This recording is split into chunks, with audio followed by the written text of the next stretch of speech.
We are ready.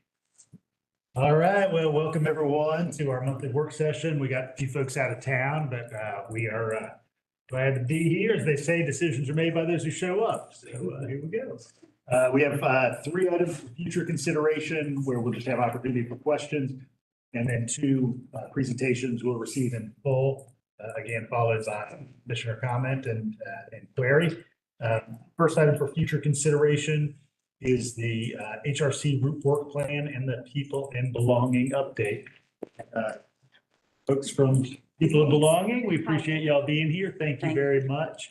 And y'all received the presentation on Friday from Jean. Any questions at all about that? Jesse?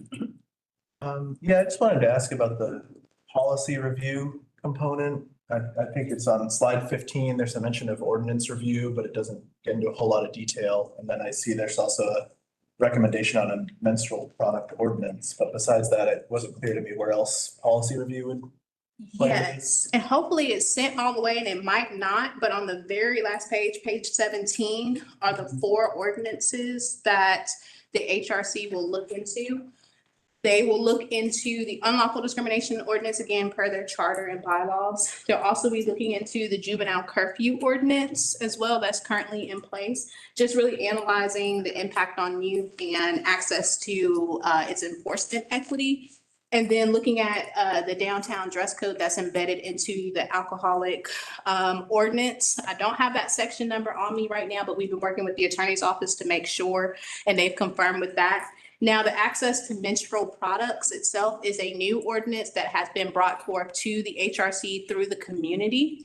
That is an ordinance that has been enacted in several other municipalities around Georgia regarding having menstrual products in ACC Gov facilities, bathrooms, possibly in other facilities based on how you all decide.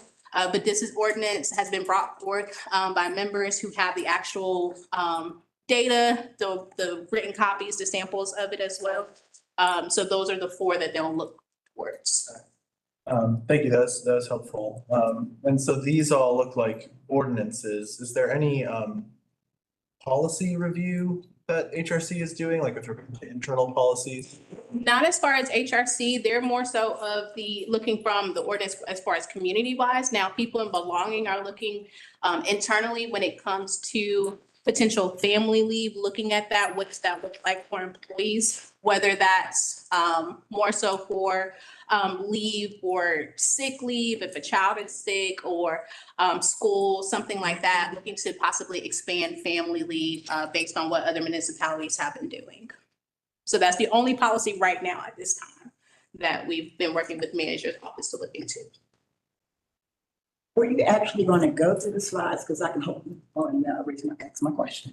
I guess my question is, and I think you alluded to it about internal and external, and that's what we've been wrestling with, was HRC focusing on internal or external or both.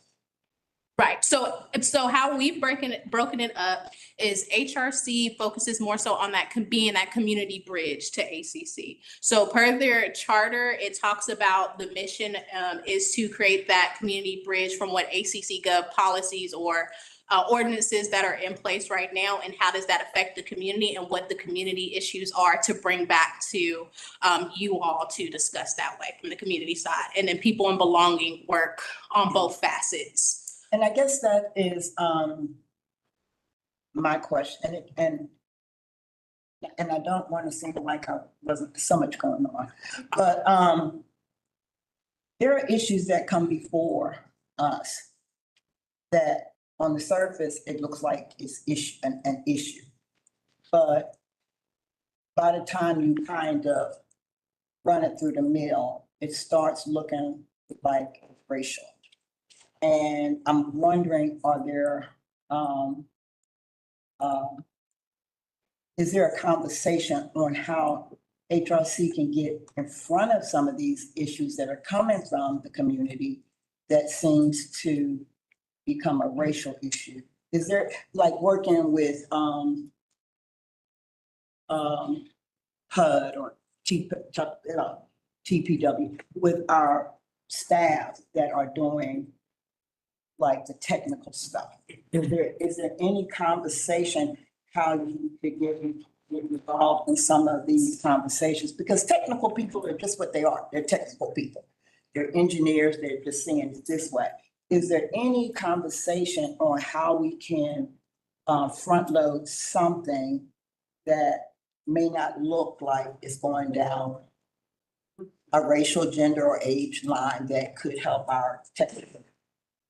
Also, we have the NDO, which is the non-discrimination ordinance that we have been having conversations with the community as well as HRC. And one of the things that we have been brainstorming is being at the table, kind of like a treatment team, but also seeing ways that we can ensure that the community feels welcome. How can we address this? Are there conscious or unconscious biases that is causing those individuals to feel that way? What can we do to ensure that everyone feels welcome when it comes to any type of program that we offer or departments that offer services? So with that, it's more so we do a lot more of training from people and belonging standpoint when it talks about the systems that you're speaking to from HRC standpoint.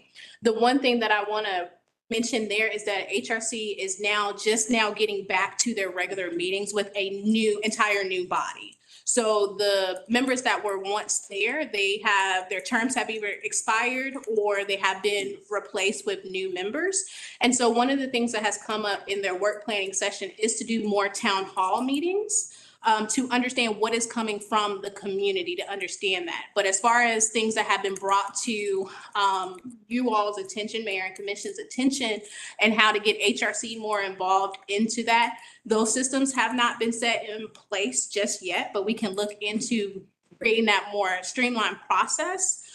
Especially when it comes to getting in front of technical people or positions when they're working through this. And I know part of the work plan that HRC wants to do is understanding and educating people on those processes and understanding what is happening within the community. And the members that are now on the commission are very interested in the educational avenues of helping the community understand what is taking part, whether it's understanding the government, understanding the process of how buildings are constructed, the budgeting process, procurement, things like that from the community's perspective. So they are looking into building those pipelines, but a lot of that technical experience, when we're talking to outside partners on behalf of the government, that's more so would be people in belonging. And we've been working through trying to figure out how we can be more involved at the table. Because right now where people belonging is and HRC, we are in that pipeline lining place now of how do we really embed ourselves into these processes. And my last statement, it's not a question, it's a statement. I asked that question because recently the North Avenue project has become, it looks like it's starting to bubble up into a racial thing, and it should not be. And so that's my immediate example, if I have to give one, from based on what I am seeing on Facebook and a lot of misinformation. So I know you can't solve that. That went down the drain. And there's a lot of other things that the community feels as though they have not been a part or they're not understood when plans are made. So that wasn't a question, it was just a statement. Melissa. Yeah, I mean, I think I know what Ovita's getting at. You know, I feel like there's a need for y'all to be involved in the front end when it comes to public engagement, regardless of what department is doing that public engaging. Maybe working closely with PIO and those departments, you know, getting on the front end of things, very front end. Absolutely. And that's part of the planning process that's working through our work plan. As you will see in the presentation, some of the things that we've been working on is creating those pipelines and having the data that says that we do need to be more involved in these discussions, because there is a lot of outside discussion that happens that persons will boil it down to maybe a racial issue, maybe some other types of issues. And if we get really into the thick of diversity, equity, and inclusion, it becomes a kitchen sink for a lot of issues that could be prevented if we're at the table. But we are working through with the manager's office and other departments, as we are currently I do have liaisons out of people and belonging that are assigned to each individual department within HCC that meet with the departments on a regular basis to understand more so staff issues. But we can broaden that more open to see what other community issues may be arising there too. Any others? Right. Thank y'all for your work. Thank you so much. Jeff, as a technical matter, if I move this podium back, does that create any technical problems? I can't see yet. Nope, but I can come and do it if you'd like.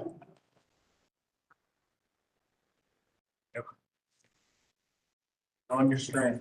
All right, we've got Sycamore Drive, coming SPOS funded project. Up for any questions? See some schematics in your packet. Patrick? Excuse me. Just one question about the, on the West Broad Street, because we got the West Broad Street, project, sidewalk project getting worked on. If you look at page, okay, it is slide number 12. There is a business that fronts, West Broad, and we're gonna work on the sidewalk and the entrance. There's a back entrance. I'm just wondering, because there's a red light at that area and there's a lot of interest in that intersection. Could we just close off that entrance, or is that does that business have that say in closing off that entrance? Hopefully that makes sense. I just got a point. As we work through it, we will be coordinating with the West Broad project as it progresses. And yes, it would not make any sense for us to do something, come out and get torn out as part of that process. But we'd have to look with Transportation Public Works about what their rights for that particular drive entrance are and see how we could work with them, and see if they're willing to work with us. We did that at, with the Golden Pantry, but they're willing for that entrance to be closed. So it's a business that will have to be, so business will have to say yes to close. I don't want to give you a definitive, best I can say is I don't know the rules for that. We would give it Public Works, so as part of our design. Yes, certainly. All right, thank you. About that. That does make good sense. So if it's something that's available. Leslie? Yeah, so there's that painted triangle, where West Broad meets Sycamore. Is there any possibility of getting that curved and elevated into a proper pedestrian refuge for that crossing across Sycamore? Or would that be the West Broad GDOT project? I think that's in the West Broad GDOT project, if I remember right from the plans. But we would coordinate with them. I mean, this is very early before we need public engagement. We just want to make sure you have. It's like early concept. Any other questions about that project? The sidewalk connecting multifamily all the way down that road. Folks need to walk in the street if they want to get there. All right, we're going to move on, but we retain our capital team here with Josh. The schematic design is in your packet for the east side Athens-Clarke County Library on the corner of Barnett Shoals and Carriage, right by where our trailhead is. Questions about that? Patrick? I'm very excited that this library is moving forward. This is just my personal observation. It looks boring. It looks, but that's just me. Why gray? I know schematic design, the color is gonna probably be different, but I don't know. For a library, you want something that's more welcoming, and that's just me. Let me defend the architects a little bit, because they had multiple color schemes, and I said, no, we're not going to take all the color schemes today. When we come back for after public input, we will have some color to put on there. So they had 3 or 4 different schemes to show, and this it would make a different option for the public. So hopefully this is pre-public input. This is so you get first look and don't get surprised when we go out for public input. And when we come back for approval, I have some color on it, I guarantee you. Melissa? How deep is that overhang? I mean, is it deep enough to kind of like allow for some gathering under it? Or is it just like a walkway? Like, I'd really love to see it be deep enough to allow for a little bit of outdoor space. So it is deep enough on the front to allow for some coverage. My name is Wilbur and I'm with the architecture firm, MPS Architecture. In our last user group meeting, we actually talked about a larger overhang that we were showing at the end that you see in the documents as well. At that meeting, we got some feedback that may not be a good idea to have a large covered outdoor area.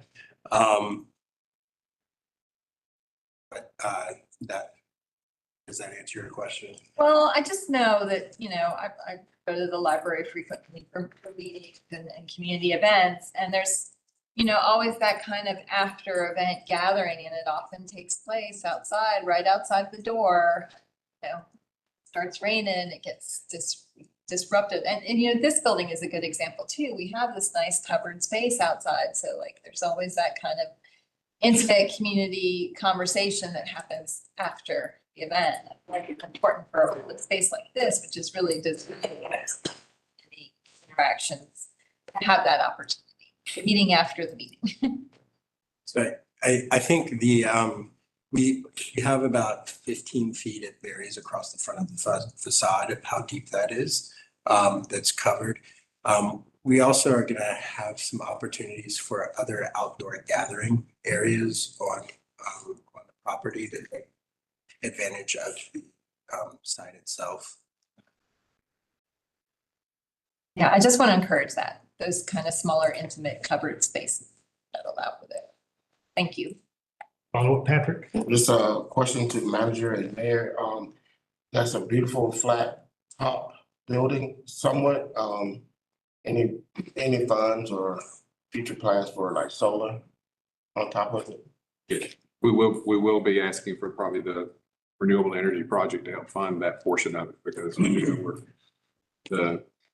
just like everything else with escalation, we're fighting that battle of square footage and cost per square foot. So when we come back in the schematic design for approval, we'll have a dollar amount and request solar, but it's being designed for full solar on the roof. And potentially some in the parking lot, similar to what we're doing at the current library. And Commissioner Davenport, thanks for asking that question, because it triggered me to think about something else. When we put solar panels on a roof, that means we have to take care of them. We also have to take care of the library. So in all of this, we need to consider what operations are going to cost in future budgets as it relates to the library. Because you do have to clean those on a regular basis. So it's just like windows. If you don't clean them, you don't get the benefit of them. Thinking about potential sort of cost management of this and some other projects, we of course have on the same package the East Side Youth Facility. Where are we in development of a site for that? We've got a good idea. We've got a really good idea, and we can't let the cat out of the bag right now, but we are looking for sites. But I'll defer to y'all. Well, yeah, there's not an operator yet for that facility, so. But it would ultimately depend on what operations might go out of that. And I mentioned that because, of course, one of the benefits that we saw on the other side of town is having cooperative extension co-located with the fire station. So thinking about shared parking and stormwater and the like would be on my mind if this was a prospect for the youth facility, but kind of knowing that there's some work underway, seeing that come forward. We did look at that on the site and to do the expansion ultimately that the library wants of the third, in the future, without going vertical, which adds its own expense, then there's not a lot of square footage on the site with good topo for additional facilities and parking because of the restrictions of the power easements and the sewer easements and the creeks and things. But in that second phase, if that was a desire, possibly go vertical or something over. Okay. But parking becomes a real critical piece on that, but we've got some other ideas for that once we get moving forward. All right. Anything else? All right. Thanks y'all so much. I appreciate it. All right. So moving on to full presentations, we have our public engagement results from Leisure Services Master Plan that we're kind of the midpoint of. We'll see in the calendar layout here. And Let Ken Kilpatrick introduce the team. Yeah, I'll introduce our consultant today. Good afternoon. It's great to be here. Early this calendar year, you all approved a contract for Barry Dunn to handle the master plan process for the Leisure Services Department. Very excited about this because it's been so many years since our department has had an approved master plan, and we're off to a great start. Today will be the first of a few touch points we want to have with you all. Instead of waiting to get all the information at the end, we want to check in along the way. And this first check-in is in regards to our public engagement process. As you will see, Barry Dunn they spent 5 months from May through September really involved in our community and getting out at numerous places, as you see in the presentation, if you've had a chance to look over it, to really get some feedback. And what I've been impressed with as I've met them out in the field is they show up at a lot of events, and as opposed to some consultants I've seen before that will sit at a booth and wait for people to come to them. That's not the way they operate. They take iPads and they've gone out into the crowds and spoken and interacted with people. I've seen them at our parks and at various public sites wearing sandwich boards, their own staff wearing sandwich boards to do dot matrix voting on things that are going on. So they have gone to a great length to get a good deal of public engagement input, and we're pleased to share it with you today. So I'm going to turn it over to Lisa Paradis, who's the project manager for Barry Dunn, and she'll walk you through the presentation. Lisa. Welcome, Lisa. Thank you very much. Pleased to be here. Just wait a sec to see this. Can I just advance? Should be able to. Okay. Sorry about that. There we go. Wonderful. Thank you, Ken, for that introduction. Pleased to be here to offer our findings from the extensive public engagement that we've done over the last several months. The purpose of today's update for you is to provide you with an introduction to this Leisure Services Comprehensive Master Plan, to give you a little bit of insight into why it's important to do a planning process like this, and then also let you know who we are, and then give you a really a nice high-level overview of the process. We're also going to present some public engagement findings with obviously some touch points to give you an idea of really how far and wide we were able to go with this. We're going to give you an overview of the statistically valid survey results that were conducted by a partner firm, ETC. We're actually going to have a little bit of a deep dive into the online tools from the website that we created and have used throughout the process.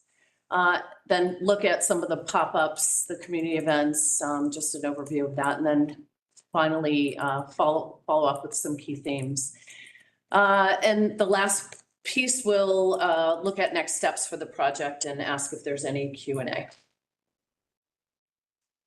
Okay, so part of this, I'm sure I'm probably telling you stuff that you already know, since you've already voted on this great piece of work that's underway right now. But this process will be able to provide you with a roadmap for the next 5 to 10 years for leisure services, and that's a pretty comprehensive look at what this department will be able to offer in the community and in the county, and how in the strategic development of how they're going to do that over the next 5 and 10 years.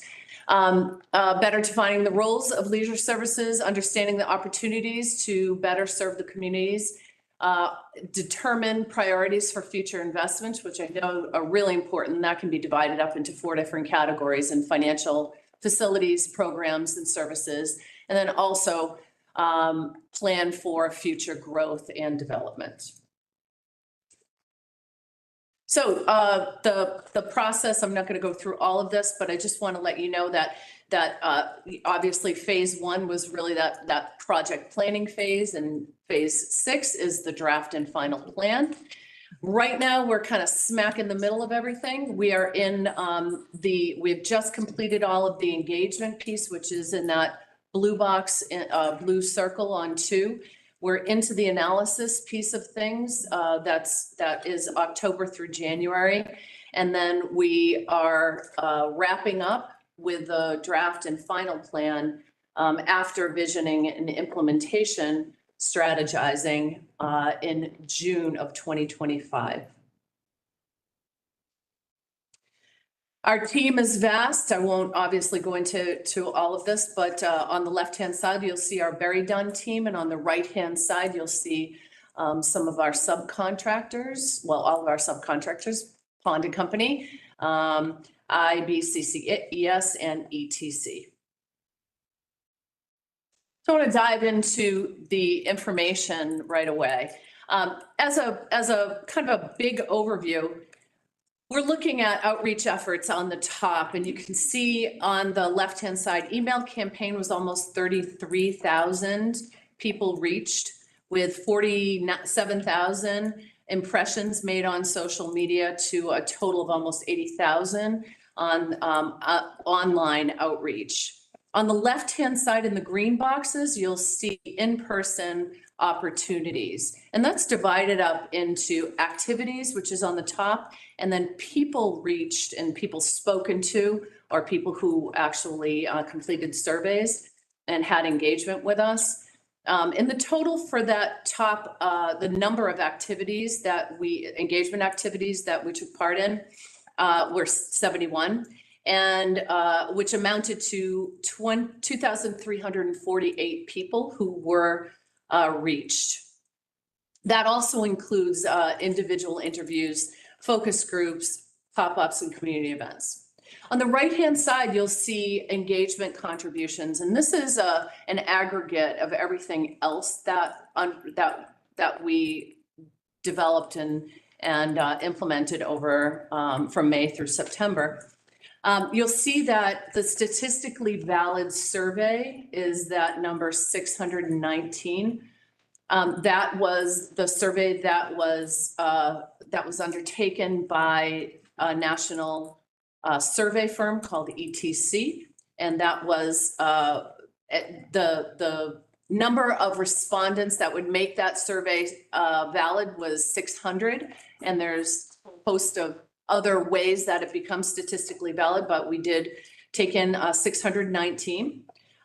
Contributions to online tools, which is the website that we created. That is not just a website that's a clearinghouse for all of the information, but it's also an interactive website where we have survey and other tools and methodologies of asking people about their wants and needs.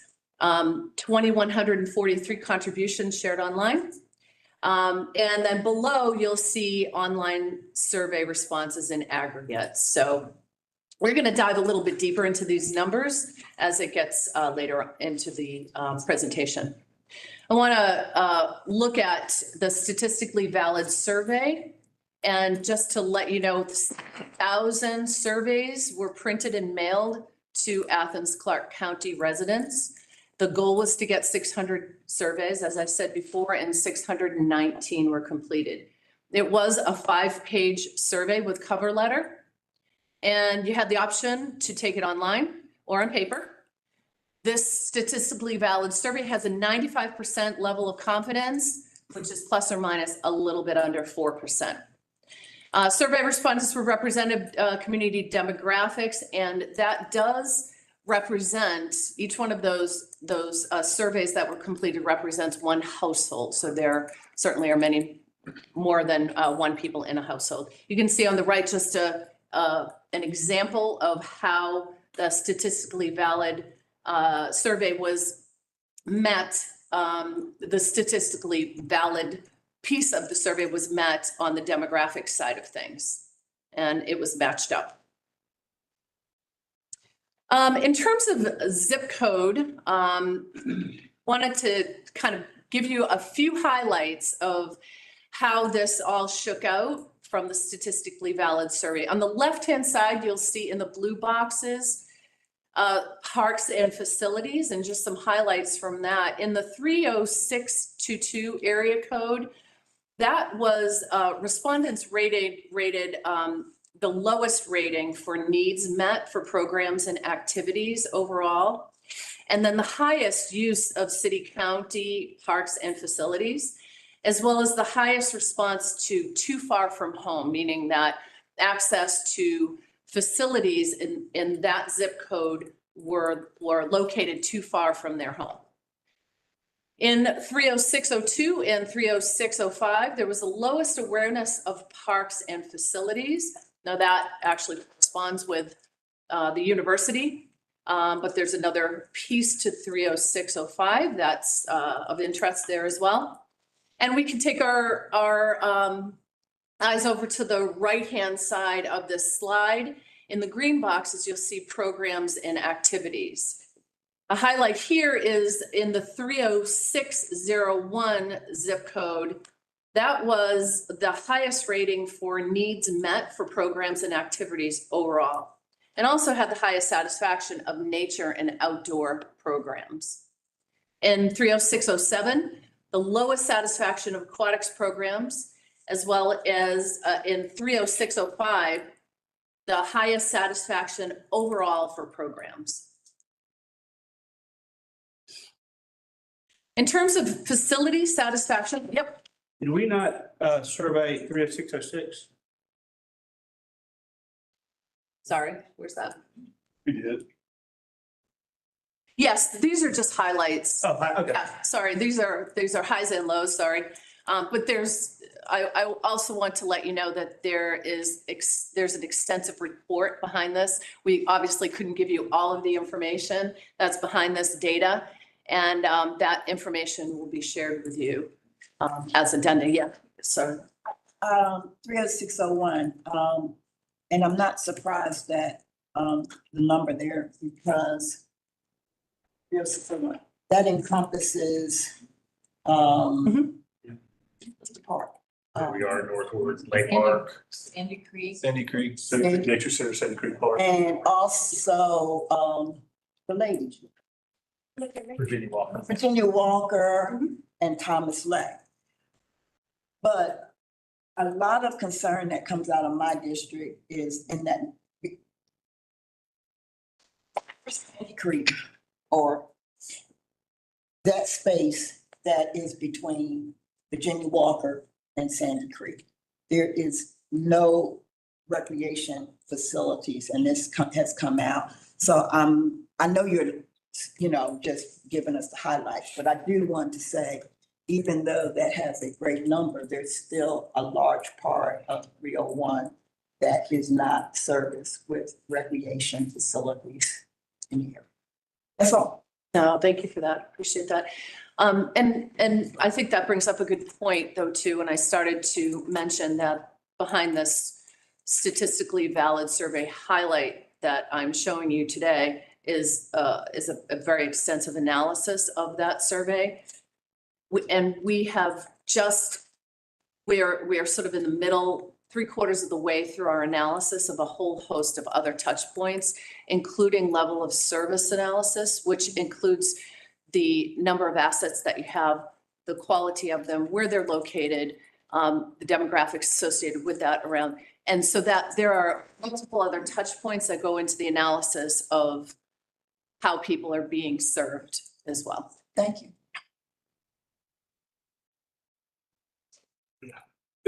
That's your question about the. Sorry. What are your statistics when you demographics, the racial makeup?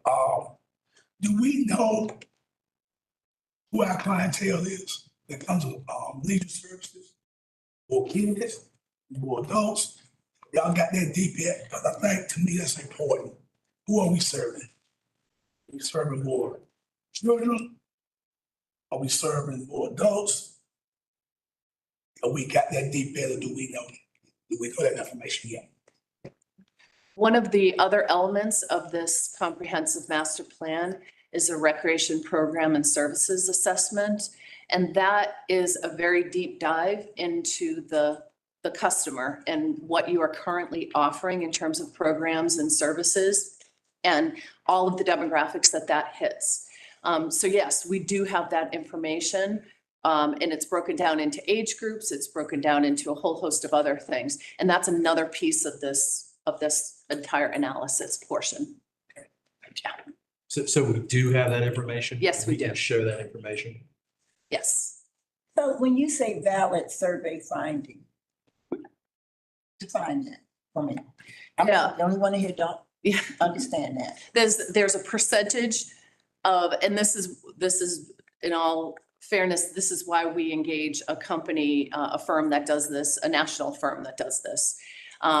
Because they're experts at this. There is a percentage of households that are needed to be, a number in a percentage of households that need to be achieved to respond to the survey, the 5-page survey, all the questions that are on that, that is representative of your entire county. And that also is representative of the entirety of the demographics as well. So it can't be just 600 surveys from the first 600 who answer it. They also have to meet the criteria for both zip code, and all the demographics that are entailed in making it statistically valid. Yeah, that's why 7,000 were mailed out to achieve that 600 number. I get it. Yeah. Thank you. So this is something that I brought up time to time. Just the name of the department, Leisure Services, I feel might put some respondents off because they might not know what it means. Like when I think of leisure services, about, sitting around the pool waiting on a margarita from Cabana Boy. I feel like there's a whole segment of our community that might get that survey in the mail and see leisure services and be like, I don't know what that is. And I really feel like there's. From that summer camp next year. Yes, I'll be there. But I feel like we really need to have a serious conversation about changing the name of this department to Parks and Arts. That's exactly what it is. I feel like there's a segment of the community that isn't even responding, and I look at the responses and they seem very demographically skewed. Just knowing the people that use these certain facilities. Let's get the rest of the presentation and then a lot of road ahead. Great. Facility satisfaction, and again, these are highlights from a very lengthy, statistically valid survey. Just wanted to bring to your attention. Satisfaction with Leisure Services Department facilities that were visited. At the top there, you can see Sandy Creek Nature Center with 90% satisfaction rate. Firefly Trail comes right after that with, I guess, 88%. And then you have Sandy Creek Park and Lake Chapman, the Linden House Art Center. Some very high ratings for satisfaction in the facilities. Facility importance. So a question was asked about what are the facilities that are most important to you? And at the top of this were multi-use trails, walking, hiking, and biking. Second to that were trails on natural surfaces. And then third to that was accessibility to parks, beaches, and playgrounds. Art galleries and dog parks were up there as well. In terms of barriers, on the left-hand side, we asked a question, what prevents you members of your household from visiting Leisure Services Department facilities? And at the top of this list were that they were not aware of the parks or facilities locations. Second to that was that they did not feel safe using a park or a facility. On the right-hand side, you can see the question was about preventing households from participating in activities. And at the top was another awareness response, which was, I don't know what's being offered. And then second to that, which we see a lot, was too busy or not interested. The two other runner-ups were program times and program of interest not offered.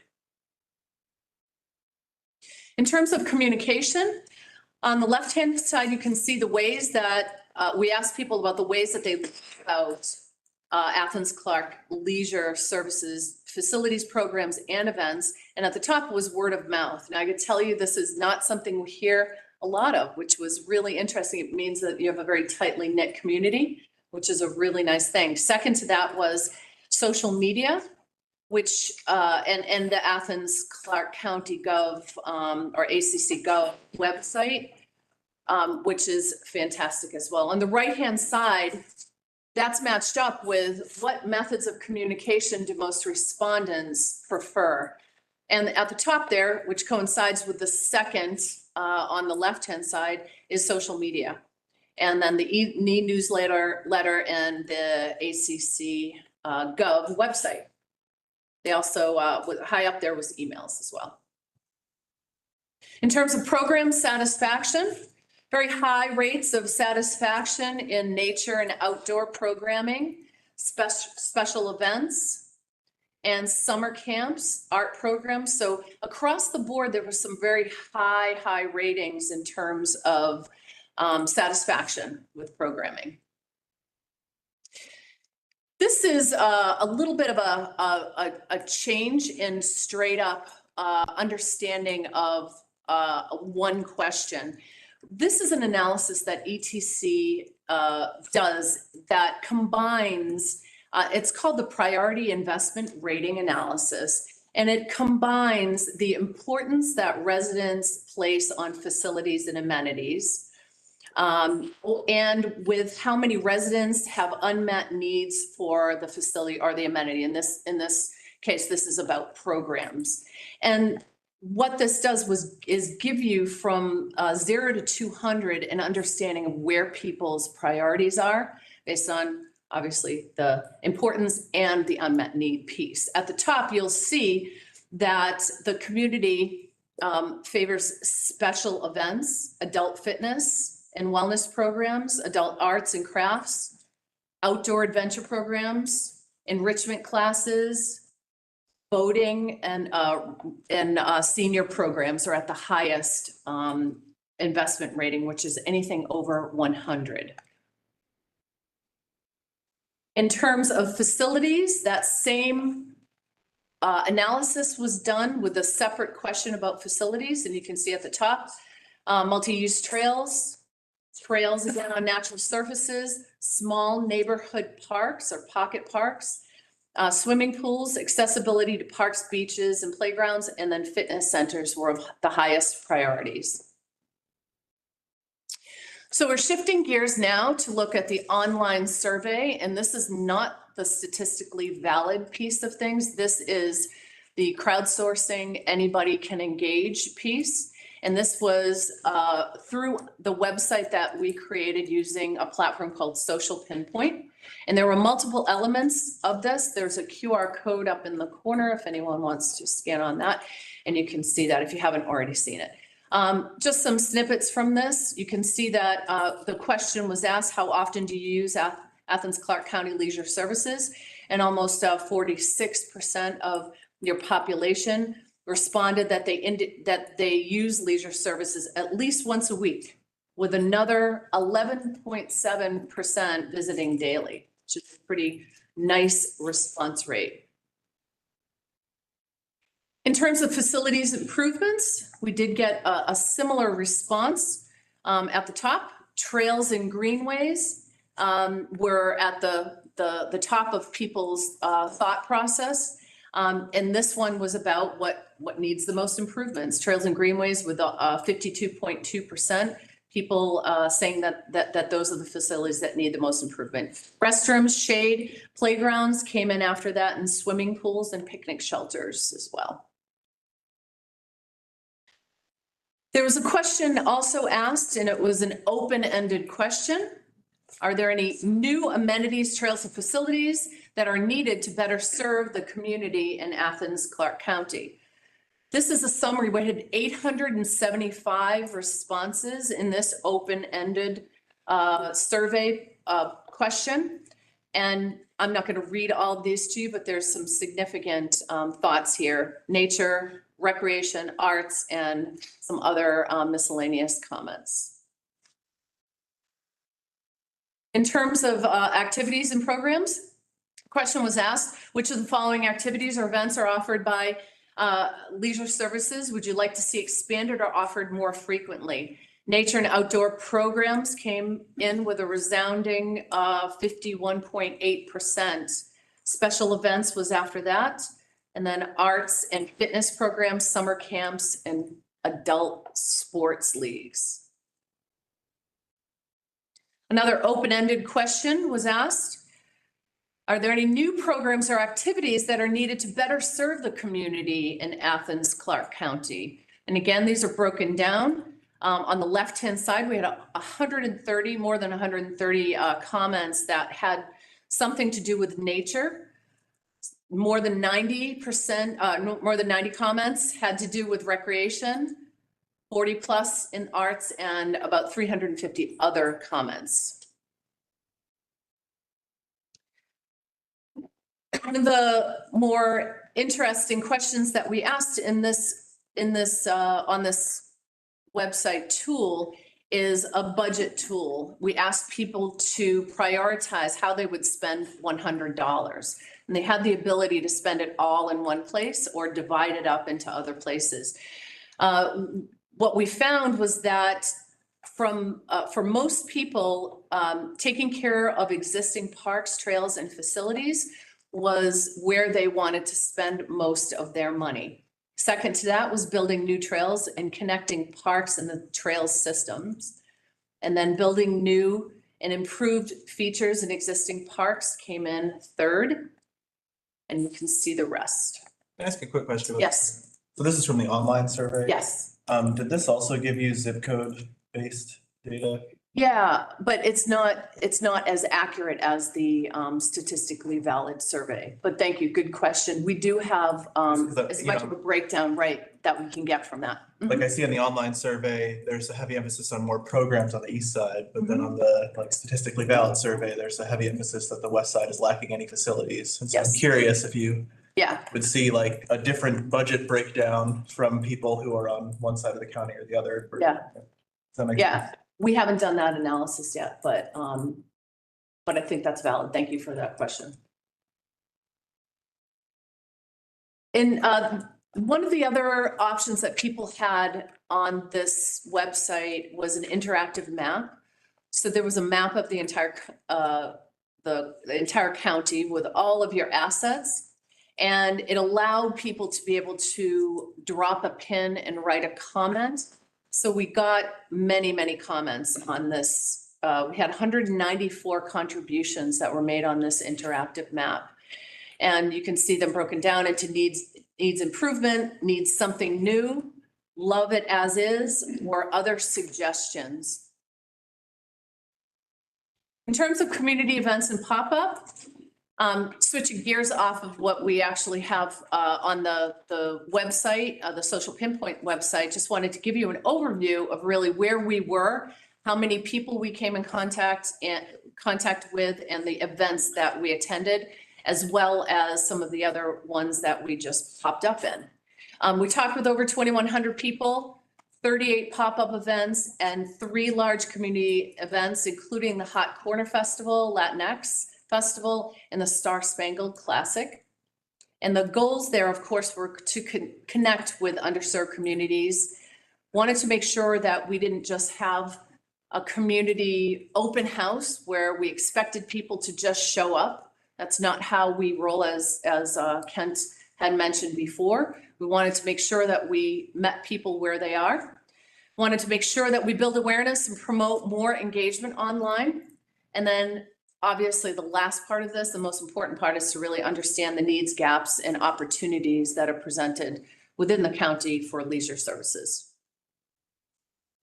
Lots of group feedback from this, and this is from 116 people over 12 focus groups.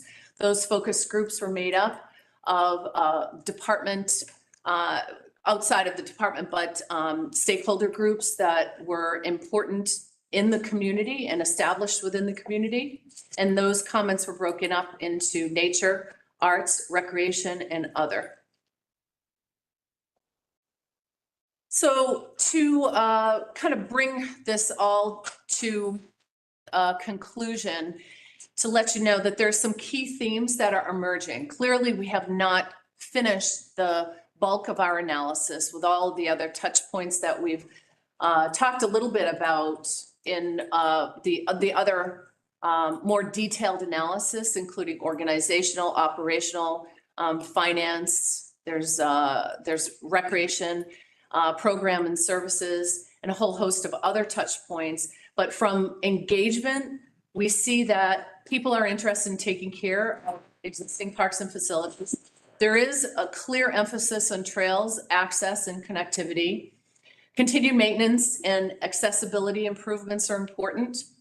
That additional resources for programs and activities are needed, with a continued emphasis on youth programming, more special events, adult programming, and nature and outdoor programs. Last, just wanted to clarify next steps with you. Again, we're in the middle of this third phase here, heading into the analysis, the end of the analysis phase, which is in January. And then we'll be heading into some visioning stages so that we can start strategy. And then the draft and final plan will be completed in June. With that, I will open it up to questions or comments.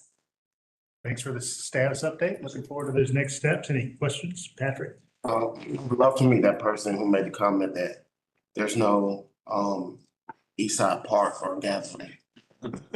Very interesting that comment. But anyway, this would be for Kilpatrick, but or you may be able to answer. Do we have any programs? I saw special needs, but do we have any program for those, you know, maybe disabled or? I'm just curious.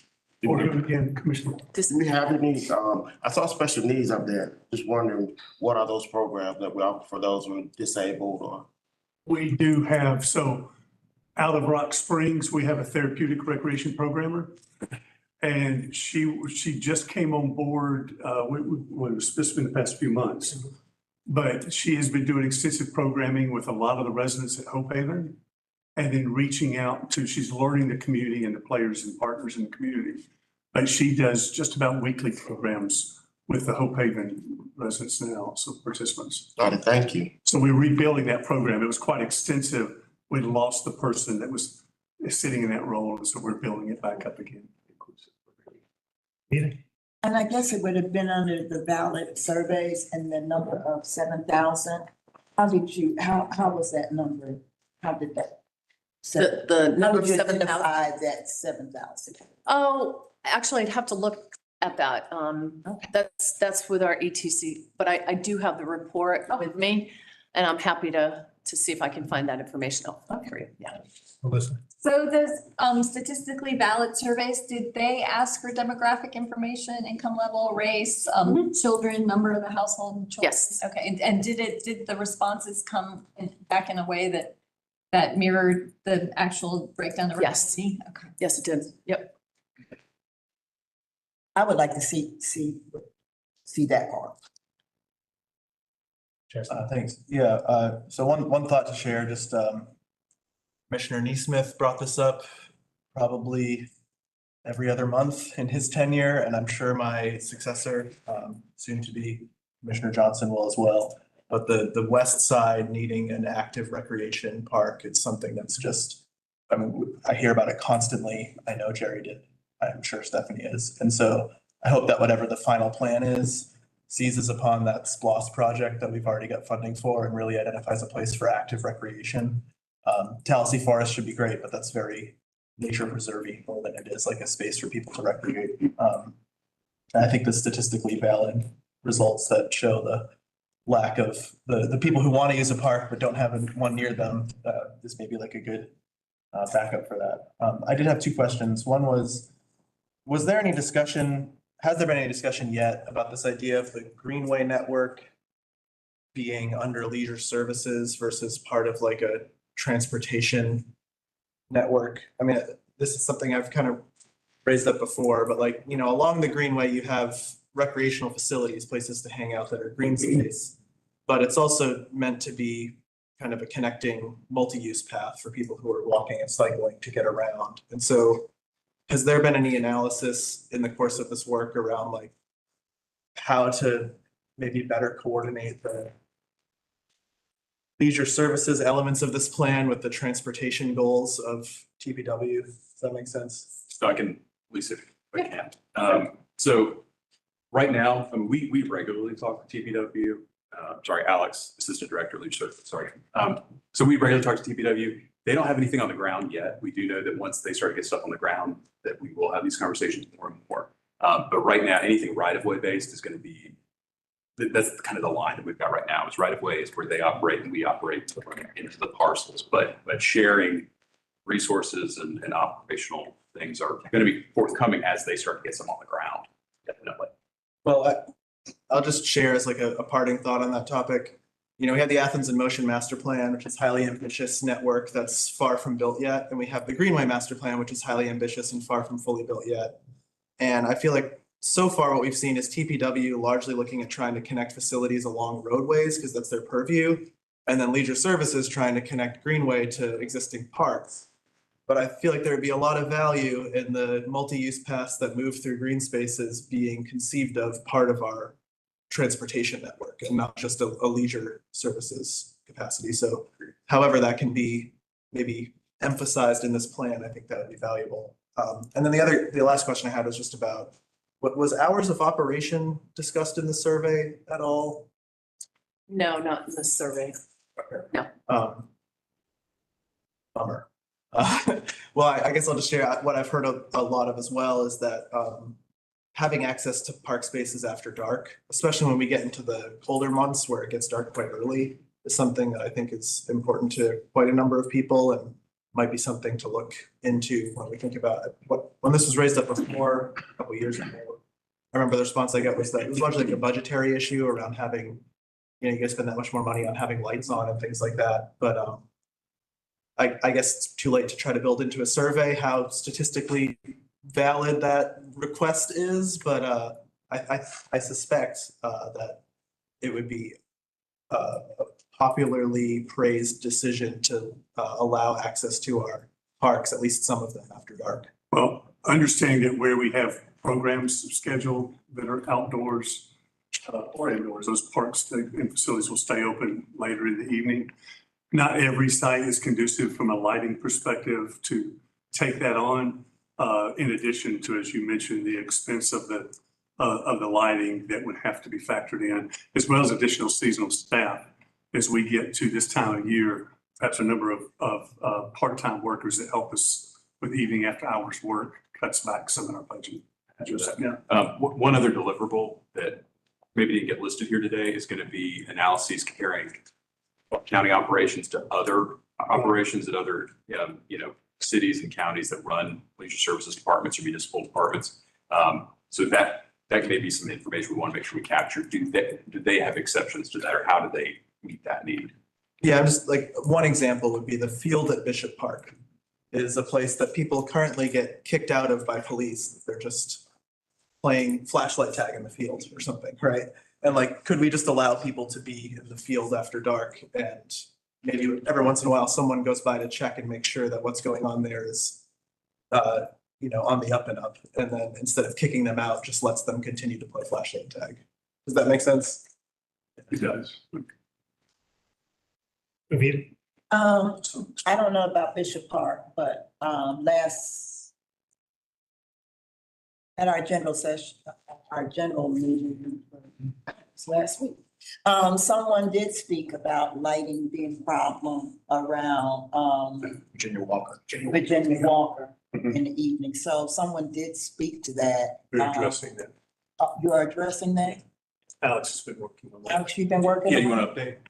That's your chair, Dan. So the lights on the right side of the street, or the opposite side from the parallel spaces, are a TPW set of lights, and we're looking into those and seeing if they are operational or why they're not operational. Now, the park set of lights, the set over the parallel spaces, back when that became an open right of way, there was a analysis done on how the lighting worked. And so those are a very straight down light, which is why they're tied into the park system and why they chose to add the other set. So we are looking into the street lights and why they are not working right now.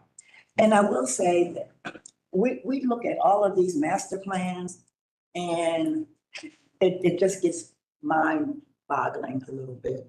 So how does the leisure service master plan fit into the future land use plan that is moving parallel with you guys? Are y'all talking? I mean, is there a connection? There's been a connection with sustainability office in some of our interview conversations. We haven't taken a deep dive into that land use plan as of yet.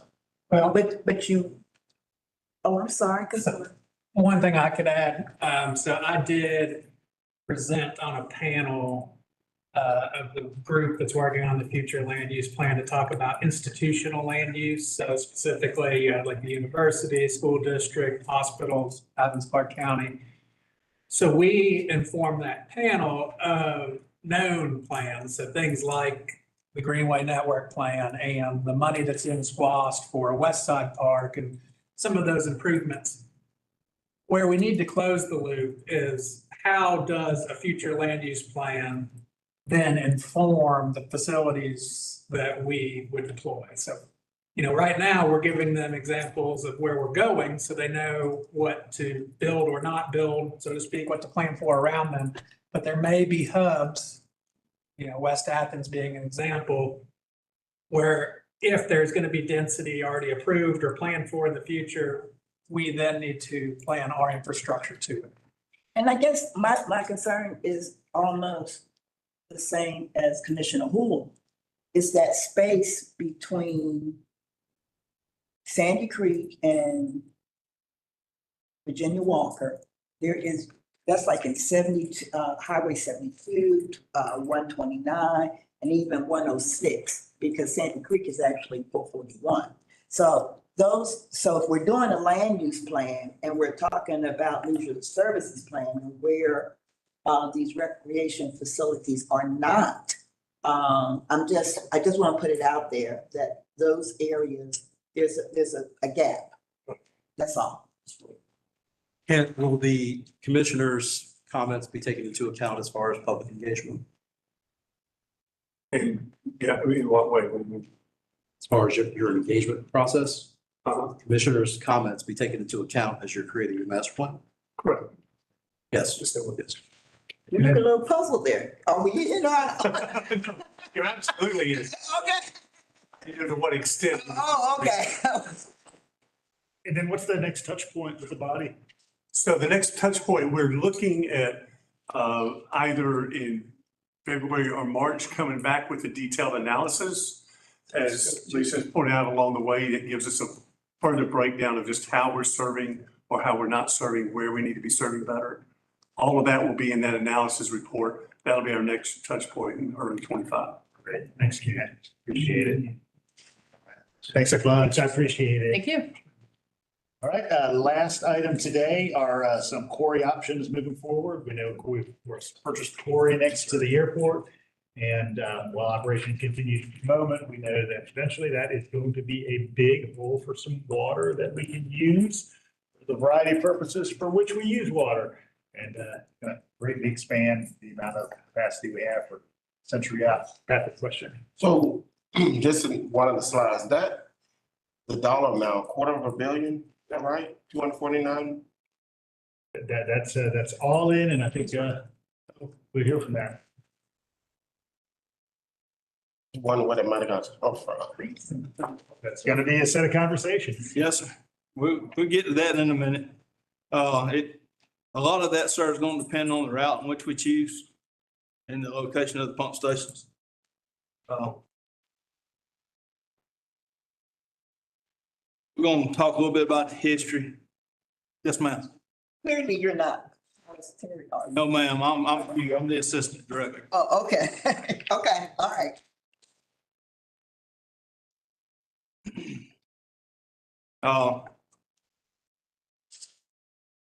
Reason why the resiliency, I'm starting at the bottom, I apologize, but the water resiliency is what we're looking for here.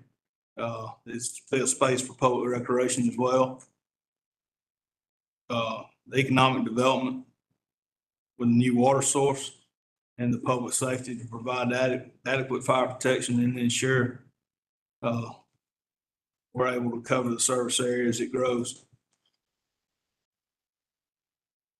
One of the leading factors in the purchase of the Rock Hill Quarry was the droughts that we had in 2007, 12, and 16. As some of y'all can remember, we got in pretty bad shape back in 2016. And it took us some time to recover from that. And the purchase of this quarry and the plans that we have here will be able to sustain us through another drought of that nature. That's kind of some of the forecasting and what we'll be able to achieve with the Rock Hill Quarry.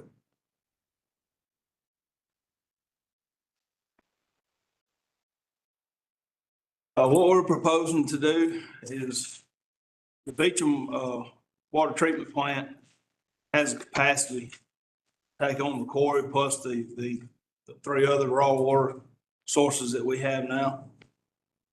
So we'll build a pump station in between the two existing pump stations down at the plant.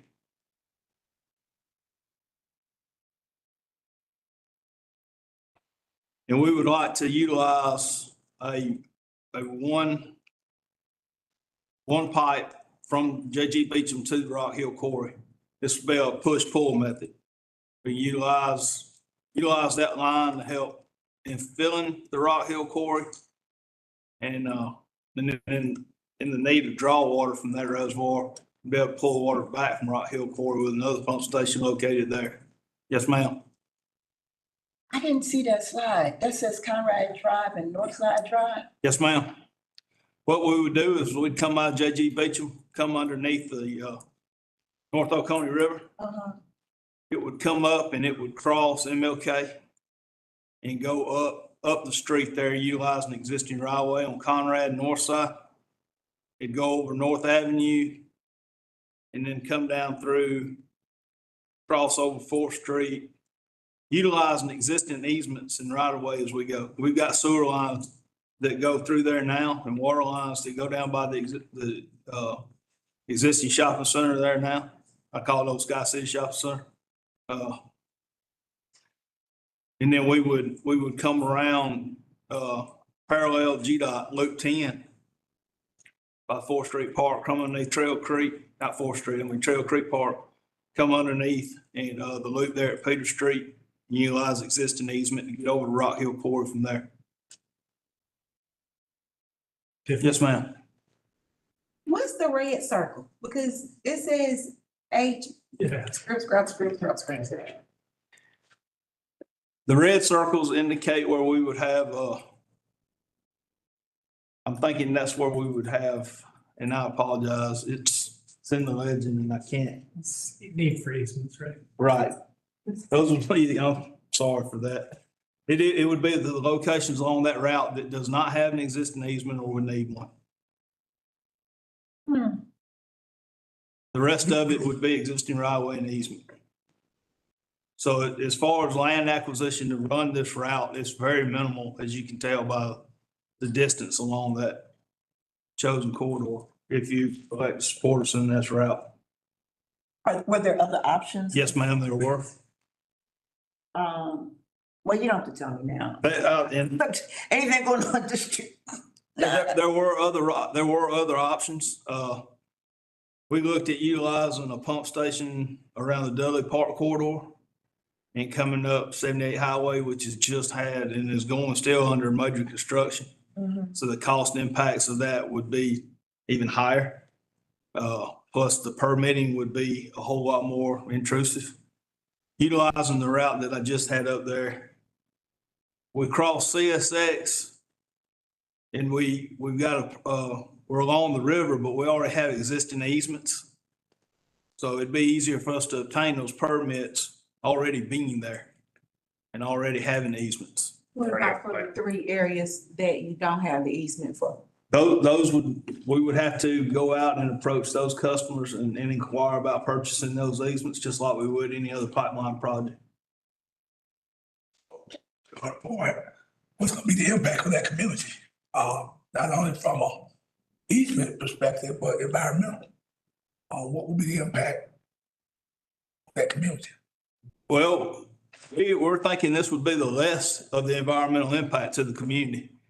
We already have river crossings in North Oconee with the existing pump stations that are there. Also, the NO2B project was just completed about 2 years ago. We're already in that area with the sewer lines. So if we stay 10 foot off those existing sanitary sewer lines, we shouldn't be creating any more of an impact. Should be very limited tree removal. It should be a less invasive project than going somewhere where there's no pipeline now. And Hugh, if I might, so there were 3 alternatives, and mind y'all, these are really high-level concepts. We have not dug in enough to understand the finer details. Well, correct me if I'm wrong here, Hugh. This option is going to allow us to do it the quickest. Yes. The cheapest, with the least amount of conflicts, the least impact on the environment. There was another criteria there. No land acquisition. Yes, sir. Thank you. So using those 5 criteria, this came out to be the top. However, we do have the other alternatives out there that we can show you, but mind you, they're just conceptual. So if you've got existing pipe near there, then there's a good chance there's not rock in you're not gonna run into rock. Is that right? Well, fair question. It is. We don't, some of these lines are way older than I am. I can tell you from my 34 years of experience, working on those lines, there are some rock issues along that corridor, especially coming up the hill, Conrad Drive. I'm anticipating we will hit some rock there. Once we get up on, I call it flat, the north side, we should do fairly well. The good thing about this is not like a sanitary sewer line project. I know, don't have to go as deep. Correct, yes, sir. I know with the Brooklyn Phase 1, we came back to y'all, we wouldn't explain the rock issues that we ran into, but those were like 23-foot cuts and things of that nature. The deepest cut here should be around 8 feet. The plan would be open trench excavation for this line. We would look at 2 bores, probably one at North Avenue, so we wouldn't impede traffic or disrupt anyone's travel to and from. Also with everything going on North Avenue, we wouldn't want to disrupt any of that. And then we would make a bore underneath the CSX railroad. Obviously, we can't open cut the railroad, so there would be a bore there as well. What size pipe? We're looking at a 30 or 36 inch. And like Manager Jones was saying, right now, this is still very high level. We just wanted to bring it before you today to tell you which way we were looking to gain your support, hopefully. Yes, ma'am. So, how does this one that you've chosen impact, and maybe Kelly, you might be able to answer this, because my concern has been about the water. Does this have any benefit for residents at all? I know we're trying to get to the quarry, but does this have any side benefits for water on this area? No, ma'am, this is just raw water to and from. Raw water. It has no extenuating benefits for folk that, okay. Well, it's going to help provide resiliency and safety to those residents. We supply potable water to 99% of the county already anyway. Yes, sir. Where we work within the right of way, 36-inch pipe, pretty big pipe, are we likely to see repaving of significant portions or all of those street sections? Yes, sir. Where we have to go out in the road and existing right of way, it would probably be curb to curb, full street restoration, just like some of our other public utility projects where we go in and completely repave the road.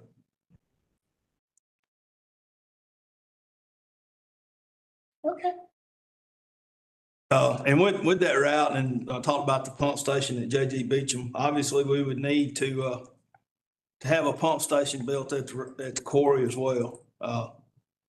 The green box, kind of like at the top right-hand corner, is where we're proposing to put that pump station. That's a shear wall in the quarry. And it would be able to provide the staging that we would need to fill that water and mix that water and make it usable, sustainable for the future. This is kind of an example of what it would look like. This is at another site that has done something similar to what we're proposing here. Hugh, you said what it would look like, what is it again? The pump station at the core, I'm sorry. This is very high level cost. Yes, it is. Can we talk about what all goes into that cost? So there's gonna be something else at Beecham, right? Yes, sir. Another pump at Beecham. Another pump at Beecham. And that pump at Beecham is gonna cost about what? Generally, 50 million? At least, yes, sir. I would say 50 to 60. And that $50 to $60 million gives us redundancy at Beecham. Could you talk a little bit about that? Yes, sir. That, right now, we got 44% of Bear Creek, and we were able to pull water out of the Middle Oconee and the North Oconee rivers.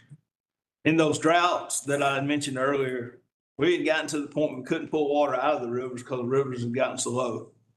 And then with the percentage we have at Bear Creek, sharing with Jackson County and Barrow County and Oconee County, Bear Creek got very low as well. We were actually within a few days of going to have to find somewhere to get some water. So I was working on Mitchell Bridge Road during the 07 drought, and you could walk across the Middle Oconee from Ben Burton Park to the other side during that drought, right there by the bridge. yes, sir. And that's where our pump station is at, where we draw rail water for the community. I was with the Jackson County manager yesterday, just, socializing, and they're not going to stop growing. Now, they're not growing like wheat, but they're not going to stop growing. The Barrow County folks are not going to stop growing. So they're going to keep pulling water from Bear Creek. If not more, they're probably going to try to renegotiate at some point in time. Yeah, they're about to build an entirely new freshwater pump. Yep. To the tune of over $100 million. Out of Bear Creek, Out of Bear Creek. but we still get 44%. And they, Yeah, we just draw raw water from Bear Creek. They treat their water there, and that's what they're building, is a new treatment facility. We have a pump station at Bear Creek as well. It's not as large as what we're proposing to do at Rock Hill Quarry. what was the distance for the pipe from Bear Creek to Beecham? Sir, I apologize. I don't know that number off my head. I know we come down, we parallel the transcontinental pipeline, come up Tallahassee Road, take the right, and then we got twin 36s coming from Bear Creek. Probably in the ballpark of 10 miles. Yes, sir. So is this a similar distance or a smaller? This is a smaller distance. Smaller distance, yes, sir. And we anticipate that, this pipeline work, I showed you from J.G. Beecham all the way to Rock Hill Quarry. I think it would behoove us to break this up into phases. I don't think we would try to do this as one contract, one project, that one pipeline from one point to the other.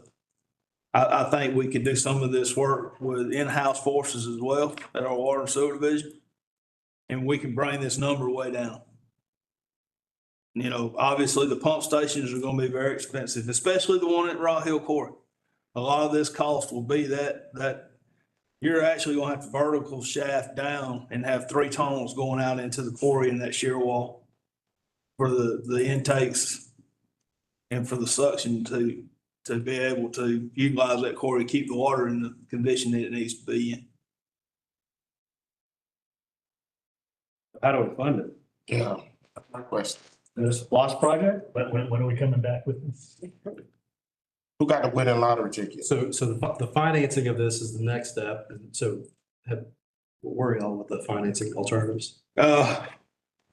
We have talked and looked and we're exploring grants to see if there's any kind of grants out there that could be usable. May have to bond or do low interest loan if we choose to go this route. Like I say, we're very high level right now. We're wanting to put a request for proposal out to get engineering firms on board.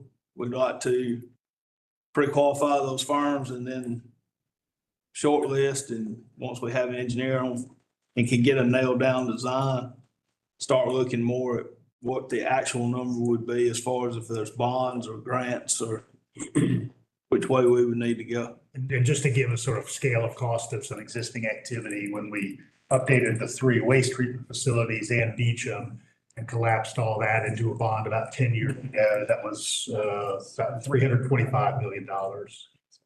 It's a 20-year bond. I think that's right. And because, of course, public utilities is an enterprise fund, it's a revenue bond. Because you know that you've got a cash box because you're selling water and sewer services. So that's a little bit different than the bonds for the classic center.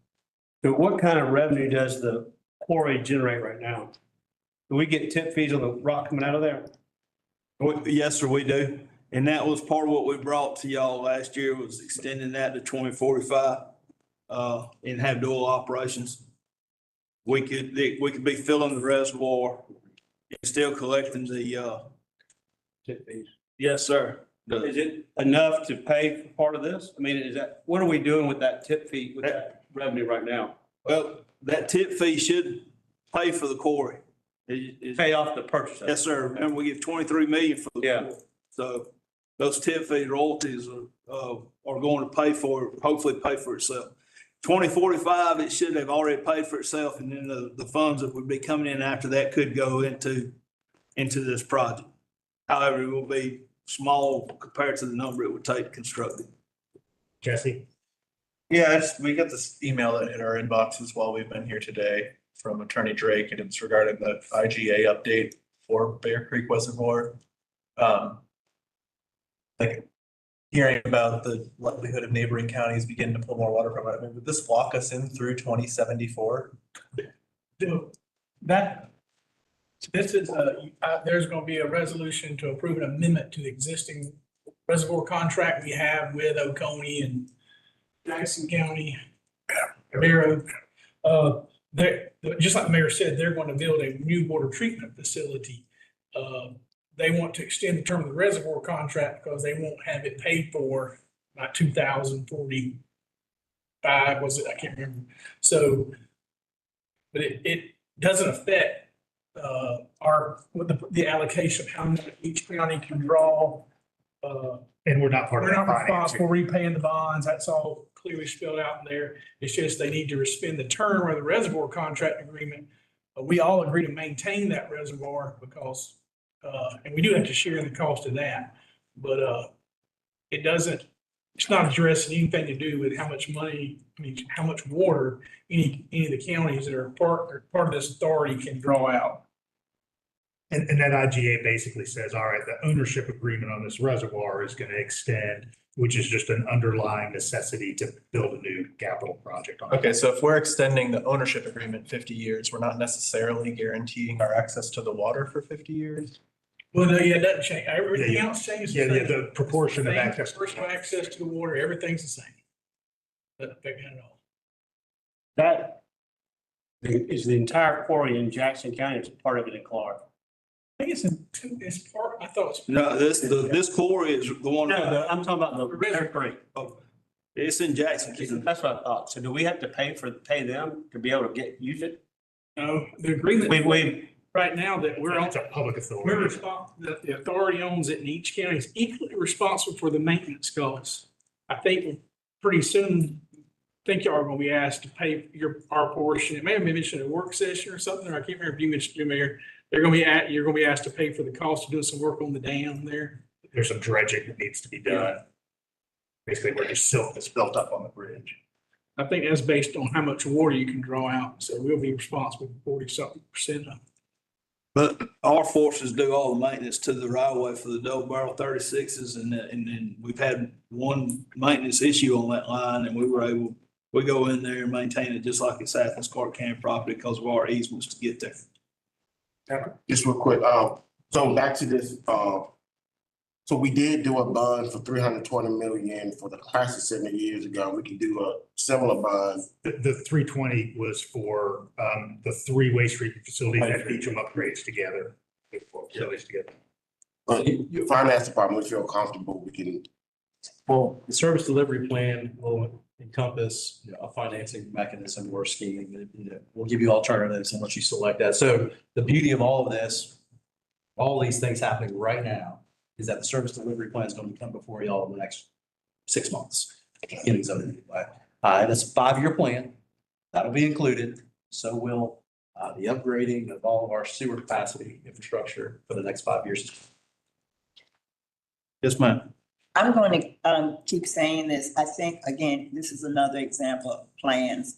I mean, even if it's a small quote in the future land use plan, that there needs to be an appendix or something that is relative to the future land use plan. The future land use plan and both planning and PUD are definitely working together right now.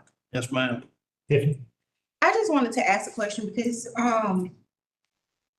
in my district, there's been several community meetings held for the rock quarry and the damage that is already done to predominantly Black communities that stretches as far as past East Athens and into Lexington Road, as far as Walmart, the blasting and the effects. So I know that this is just a concept, but as far as, I guess, mitigating the effects that it's already caused, District 3, like what are our plans there? I know we said something about the tips fees.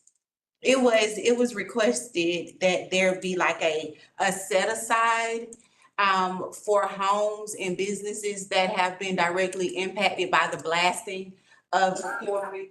And I guess my question is, because of some of and Miss Jackie back there, she spent a lot of money. She lives right across the street from the quarry. She spent a lot of money on her parents' house fixing it, and they've told her at this point, she doesn't even need to try to fix her house. As a local government and discussing future plans that has a dollar tag as big as this one, how do we help my district with the damages that's already been done by the quarry? And it's low hanging fruit. It's just not, this isn't a new subject. And so I don't want my constituents to feel like they're not being heard, that we're still moving on with plans for the quarry. No shade to you, because I know that this is Hollis's presentation.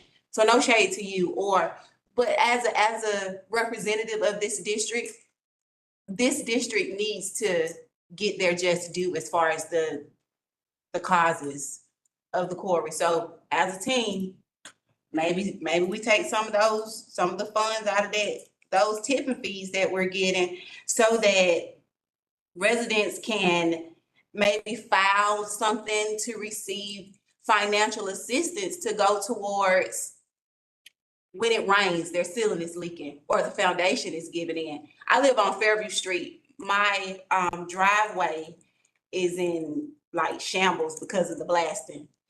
And so I think, with my community being here, as well as this being live, that this should also be a topic that we speak about when we speak about the rock quarry. I know that we need water to prevent us from getting a drought. I don't want to be thirsty either. I got 5 children. They all need water. But there is also a need that's right now in our faces that, as a commissioner, I would like for us to put our heads together. Commissioner, management has engaged with the state analysis group that looks at this, and Nikki could probably talk about that a little bit. If we hear you, Commissioner Taylor, and we hear the residents, and Director Terry went to 2 public meetings, and he's reported back, and we made sure that the quarry operator heard, and we all had a meeting, and there will be a third-party investigation. I believe that's a state agency. Is that right, Hugh? Yes, sir. So they're going to do a third-party investigation to better understand, we need to understand if those impacts are actually coming from the quarry. right? So it's not us looking at it. It's not, certainly not the quarry operator looking at it. It's a third-party investigator. And so when they come back with the findings, we will be sure to report that back to the entire commission. Okay. Because Miss Jackie and her family has been living there before it was quarry. It was just a piece of land. And so, you know, a lot of the blasting came from the quarry, from them rocks. Okay. Yeah, I'm going to, ditto Commissioner, Taylor comments. Third party is good. And we appreciate that, but we do not need another pitted road situation. Either we got a problem, let's fix it, but this should not take no 30 years. And it is kind of, it's not that it's disrespectful, but it is really kind of hard to explain to people how we're moving forward for valid reasons, how we're moving forward, because, you know, we want to be in a better position of the drought. But we have not addressed the constituents that are living now. We don't need another pitted road outcome. So I hope there's some deadlines, that this is not going to be down the road. And also if we could possibly, once we get those findings, like put it in a works. No doubt. We'll keep it in front of you. I appreciate it. Like we were talking about with the funding, we'll put it in our service delivery plan, and we'll also bring y'all concept for approval.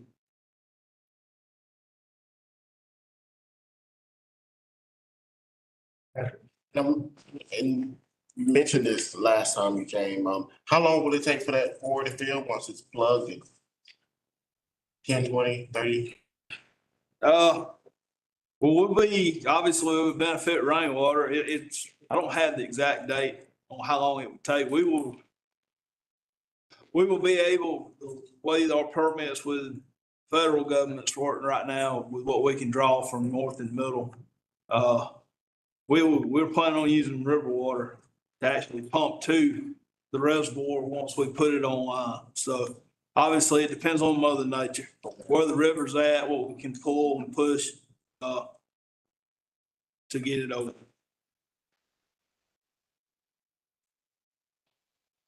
All right. Thank you. Yes, sir. Appreciate it. Well, I appreciate it, because I didn't know you were coming from my district, so I'll be paying attention now. Y'all, just a programming note, and Judd will be sending a memo, but we've got a handful of in-process litigation matters that we need to get to. We need a little bit of outside counsel, so I'll be asking for an executive session at 4:30 next week from today. I think there's food back there too. I think there's food. There is food. Maybe there's food. I'm saying that's food. We'll go check it out. All right, thanks, everyone.